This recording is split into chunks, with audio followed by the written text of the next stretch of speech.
Halo, assalamualaikum warahmatullahi wabarakatuh. Ketemu lagi dengan saya dalam pembelajaran praktek project berikutnya ya. Di video ini kita akan belajar ya tentang ya produk knowledge di Instagram.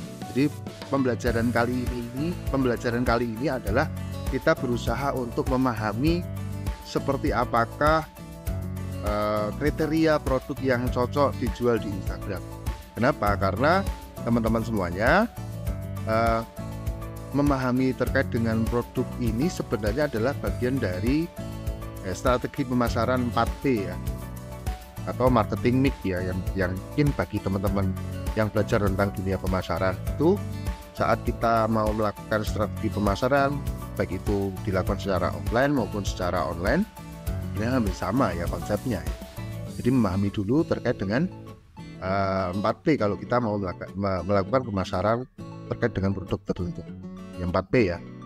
Ya, kita harus memahami tentang produk. Kedua adalah terkait dengan kebijakan harga. Kemudian adalah place, tempat ya, kaitannya dengan strategi tempat. Kemudian yang terakhir adalah promotion. Dan memahami tentang produk ini adalah juga sangat penting saat kita mau menjalankan strategi pemasaran di Instagram ya, di Instagram. Karena langkah awal saat kita mau melakukan pemasaran digital di Instagram juga sama ya. Kita langkah pertama itu harus memahami terkait dengan produk ya, masalah fiturnya, masalah quality service, quality ya, brand dari produk ataukah dari bisnis, bagaimanakah desain dari packaging dan lain-lainnya. Ini adalah salah satu hal yang perlu dipahami kaitannya dengan produk knowledge ya saat kita sebelum melakukan pemasaran kepada calon target market kita. Nah, teman-teman semuanya, yang perlu dipahami saat kita memahami memahami tentang Instagram ya, tentang pemasaran di Instagram, yang perlu dipahami di awal bahwa sifat dari Instagram ya, sifat dari Instagram ini adalah fokus on visual. Jadi yang namanya platform Instagram ini fokusnya itu pada visualisasi dari gambar ataukah video yang ada di konten. Jadi yang namanya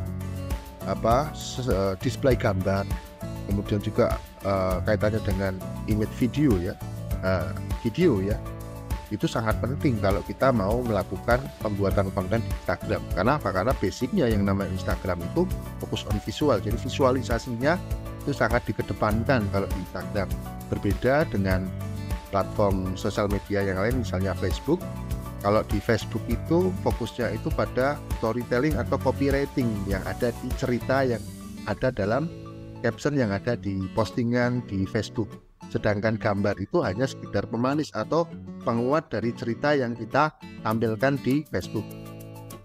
Sehingga teman-teman semuanya, saat kita mau melakukan strategi pemasaran di Instagram, maka kita harus tahu dulu kira-kira seperti apakah tipikal produk yang kemungkinan visualisasinya itu atau visualnya itu bisa terlihat menarik ya di mata customer. Sehingga dengan visualisasi tadi itu bisa men-trigger calon konsumen tadi, yang tadinya men-trigger itu menggerakkan, mengarahkan atau memancing calon konsumen kita itu dengan visualisasi tadi, dengan visualisasi gambar produk tadi, yang tadinya tidak ingin beli menjadi ingin beli, yang tadinya tidak ingin melihat menjadi ingin melihat, ataukah yang tadinya itu tidak tertarik menjadi tertarik untuk melakukan sesuatu atau melakukan pembelian pada produk yang kita tawarkan atau kita pasarkan di Instagram. Sehingga teman-teman semuanya, saat teman-teman semuanya akan melakukan strategi pemasaran di internet, yang namanya memahami kira-kira produk yang visualisasinya bagus ya untuk ditayangkan atau dipasarkan di internet menjadi suatu hal yang sangat penting. Nah, teman-teman semuanya, di slide saya ini, kalau kita bicara tentang produk yang visualisasinya bisa kelihatan bagus dan tadinya men-trigger orang yang tadinya tidak ingin beli menjadi beli atau tidak tertarik menjadi tertarik tadi ya, Kalau kita bicara tentang produk itu kan ada beberapa klasifikasi, ada produk yang sifatnya fisik, ada produk yang sifatnya layanan jasa. Yang namanya produk itu kan ada dua, ada produk fisik, ada produk yang sifatnya layanan, servis. Nah, untuk produk yang sifatnya fisik ya, yang dan cocok untuk ditawarkan di Instagram, ya bagaimana yang saya terangkan di slide ini ya, diantaranya adalah fashion. Di fashion itu adalah salah satu produk yang visualisasinya bisa kita buat bagus, yang nantinya membuat orang itu menjadi tertarik untuk menikmati dari konten pemasaran yang kita berikan ya, yang kita posting di Instagram kita. Ya, fashion ini ya bisa juga terkait dengan fashion ya, fashion untuk kaum pria, fashion untuk kaum wanita, atau juga bisa masuk fashion untuk anak. Di 3 jenis fashion tadi itu bisa kita pasarkan di Instagram karena apa? Memiliki visualisasi yang kita bisa buat menjadi lebih menarik. Ya, fokusnya di visual. Kemudian mainan ya, mainan anak-anak. Mainan anak-anak ini adalah juga merupakan jenis produk yang visualisasinya kita bisa bentuk ya dengan bagus ya. Kemudian makanan ya teman-teman semuanya, produk berupa makanan ya, kuliner ya, itu juga merupakan produk yang bisa kita kita sajikan dengan menarik visualnya di Instagram. Gadget ya, gadget, kado atau barang unik, kemudian tas, sepatu misalnya kan seperti itu juga merupakan klasifikasi produk yang sangat cocok di pasarkan di Instagram. Make up ya, atau skincare ya, mua ya, seperti mua atau barbershop ya, jenis produk seperti ini adalah juga produk-produk yang bisa kita bentuk visualnya bisa menarik dan mungkin bisa cocok untuk dipasarkan di Instagram. Kemudian juga alat tulis ya, alat tulis ya, itu juga bisa cocok dan sangat cocok sekali untuk dipasarkan. Kenapa? Karena visualisasinya kita bisa lihat dengan bentuk yang cantik, sehingga tadi ya bisa men-trigger orang itu untuk bisa melakukan sesuatu yang kita inginkan dari konten pemasaran yang kita buat. Ini adalah produk ya, sehingga kalau misalnya teman-teman semuanya ingin menjual atau ingin melakukan pemasaran di internet atau di Instagram ya, mungkin misalnya kalau produknya fisik, mungkin kira-kira lihat apakah masuk dalam kategori produk yang saya tayangkan ini. Kemudian teman-teman semuanya, kaitannya dengan produk layanan ya atau jasa yang cocok untuk dipasarkan di Instagram, diantaranya adalah kursus ya, baik itu kursus online maupun offline, itu bisa kita buat ya visualisasinya itu dengan cara yang baik. Konsultan ya, jasa konsultan itu juga bisa masuk dalam kategori produk layanan jasa atau servis yang bisa dipasarkan di Instagram. Jasa fotografi, kemudian konten kreator tentu saja ya, merupakan kriteria produk yang bisa up ya di Instagram. Kemudian juga jasa travel ya, jasa travel, biro perjalanan wisata, atau juga event organizer itu juga masuk dalam kategori ini. Jasa servis ya, servis gadget misalnya, servis kendaraan ya kan, atau yang lain-lainnya yang kaitannya dengan jasa servis juga bisa masuk dalam kategori produk layanan jasa yang bisa dipasarkan di Instagram. Jasa mua ya, jasa mua, kecantikan, barbershop, kemudian agensi ya, jasa agensi tertentu, misalnya agensi perumahan, agensi jual beli kendaraan, itu juga merupakan layanan jasa yang bisa kita pasarkan di Instagram. Nah, setidaknya teman-teman semuanya, saat teman-teman itu melakukan pemasaran di Instagram, langkah pertama yang harus teman-teman lakukan di awal itu, teman-teman harus memahami knowledge ya, pemahaman yang jelas kaitannya dengan produk apa yang teman-teman ingin pasarkan. Kira-kira apakah visualisasinya, kenapa penting ya, karena bahwa yang namanya Instagram itu sangat mengedepankan yang namanya tampilan visual, fokus on visual tadi. Sehingga kalau misalnya memang produk itu bisa teman-teman create kontennya itu visualisasinya bagus, tentu saja teman-teman memungkinkan strategi pemasaran yang teman-teman lakukan di internet itu menjadi lebih bagus lagi. Nah, mungkin teman-teman semuanya, saya berikan contoh akun Instagram yang memang bagus. Misalnya ini produk ya, ini ada akun Instagram di kota saya ya, di Metro, namanya Kolsa. Ini jualan fashion, ini wadah kecantikan, makanya masuk dalam kategori yang memang cocok di kecantikan ya, kecantikan.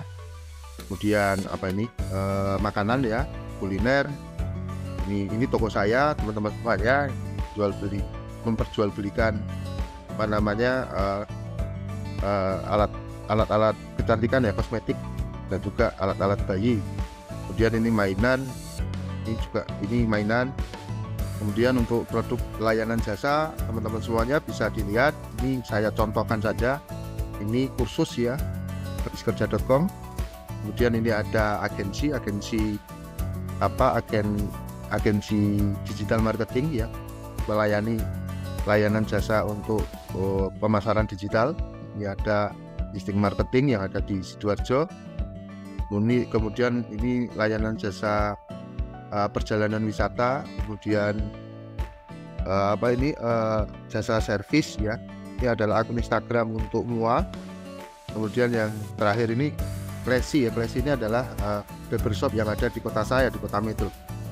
Ini teman-teman semuanya, seperti yang saya sampaikan tadi, ini adalah kriteria produk yang memang cocok untuk dipasarkan di Instagram. Nah, teman-teman semuanya, kemudian juga selain produk fisik dan juga produk layanan jasa, Instagram itu juga sangat bisa diandalkan untuk apa? Untuk membangun branding di Instagram ya. Apakah itu branding dari produk atau perusahaan, atau juga terkait dengan personal branding, bangun personal branding. Makanya beberapa influencer nih ya sering menggunakan Instagram itu untuk membangun basis followernya di Instagram, yang nantinya mungkin bisa dilinkkan dengan beberapa akun sosial media yang lain, TikTok ya kan, kemudian YouTube dan sosial media yang lain.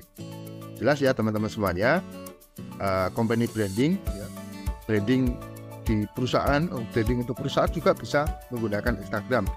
Personal brand ya, personal branding untuk tokoh-tokoh tertentu itu sering juga menggunakan Instagram itu untuk menjangkau para audien mereka kan gitu. Kemudian juga ya brand merek yang lain-lainnya ya, itu juga seringkali menggunakan Instagram itu untuk meningkatkan citra dari brand itu sendiri. Nah, kemudian teman-teman semuanya, saya contohkan ya, misalnya beberapa akun Instagram yang memang sukses menaikkan dari brand beberapa follower ya, beberapa influencer ya, artis dan lainnya, itu juga sangat luar biasa di keaktifan mereka di Instagram. Contohnya adalah Raffi Nagita ya, ini artis, itu sangat luar biasa menjaga akun Instagram mereka dalam rangka untuk meningkatkan interaksi dan juga basis follower mereka di sosial media yang mereka punya ya. Bahkan artis ini ya, si Raffi ini bahkan membuka membangun sebuah perusahaan yang memang mereka sangat luar biasa penjagaannya kaitannya dengan aset-aset digital mereka kan, aset-aset digital mereka. Paham saya seperti itu. Kemudian ini contoh UM Metro ya, perguruan tinggi kalau memang ingin meningkatkan company profile-nya, company brandingnya, itu juga bisa menggunakan Instagram. Ini tokoh-tokoh politik itu seringkali menggunakan Instagram itu untuk meningkatkan citra personal brandnya itu di mata para pengikutnya. Seringkali Instagram itu para tokoh-tokoh ini menggunakan Instagram itu untuk membangun personal brandingnya.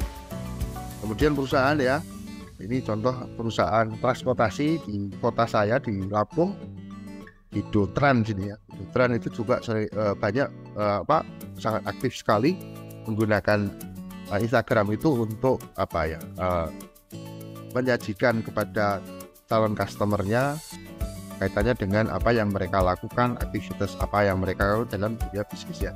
Nah, teman-teman semuanya, yang perlu dipahami dari pemaparan saya di pertemuan video kali ini bahwa saat kita mau menjalankan sebuah strategi Instagram, pemasaran di Instagram, maka yang langkah awal yang perlu dilakukan oleh teman-teman semuanya adalah memahami terkait dengan produk yang teman-teman akan pasarkan di Instagram. Apa kira-kira akan bisa bentuk visualisasinya secara bagus ataukah tidak ya, sketching ataukah tidak. Kenapa? Karena di Instagram itu seringkali kita latah bahwa beberapa tempat, beberapa angle tertentu itu tempatnya itu Instagramable ataukah tidak. Ya, maka yang namanya saat kita melakukan pemasaran, knowledge ya, memahami produk itu adalah satu hal langkah yang penting selain dari langkah-langkah strategi Instagram yang lainnya. Oke teman-teman semuanya, kita lanjutkan pada video yang berikutnya. Terima kasih, bye.